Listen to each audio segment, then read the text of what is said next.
વધીને વાત કરીએ તો એક મહત્વપૂર્ણ સમાચારની આ સમાચાર અત્યારે હાલ સામે આવી રહ્યા છે।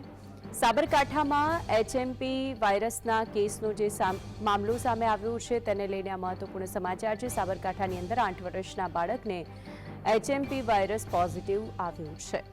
વધુ એક કેસ જે સાબરકાંઠાની અંદર સામે આવ્યો। આરોગ્ય વિભાગે સરકારી લેબમાં રિપોર્ટ કરાવ્યો હતો અને તે રિપોર્ટ પોઝિટિવ સામે આવ્યો છે।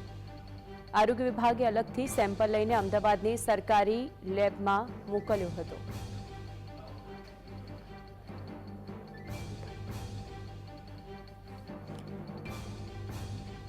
તો આજે અંગે વધુ માહિતી માટે સંવાદદાતા જુગનુ રૂપાલી જોડાઈ ગયા છે। જે રીતે આ માહિતી સામે આવી છે સાબરકાંઠાની અંદર જે કેસ સામે આવ્યો છે તેને લઈને શું વિગતો?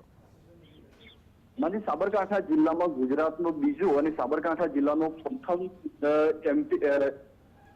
એમપીવી પોઝિટિવ વાયરસનો કેસ નોંધાયો હતો। પ્રાંતિજ તાલુકાના લીમડા ગામનો 8 વર્ષનો બાળક હિંમતનગરની ખાનગી બેબી કેર હોસ્પિટલમાં એડમિટ હતો। ત્યારે બાળકના લક્ષણો શંકાસ્પદ જણાતા બેબી કેર હોસ્પિટલના ડોક્ટરોએ આરોગ્ય વિભાગમાં જાણ કરી હતી અને પોતાની રીતે રિપોર્ટ કઢાવ્યા હતા અને બાદમાં આરોગ્ય વિભાગે પણ આ બાળકના સેમ્પલ લઈ અમદાવાદ ગાંધીનગરની લેબોરેટરીમાં મોકલ્યા હતા। ત્યારે ગઈકાલે રાત્રિ સમયે આ પોઝિટિવ રિપોર્ટ આવ્યો હતો, જેને લઈને આરોગ્ય વિભાગમાં દોડધામ મચી હતી અને હાલમાં હિંમતનગર પ્રાંતિજ તાલુકાના લીમડા ગામે આ લોકોએ સર્વેલન્સની કામગીરી શરૂ કરી અને બેબી કેર હોસ્પિટલમાં હાલમાં બાળક સારવાર હેઠળ છે। બાળકની સ્થિતિ સુધારા ઉપર છે ને હમણાં તેને આઈસીયુમાં રખાયો છે।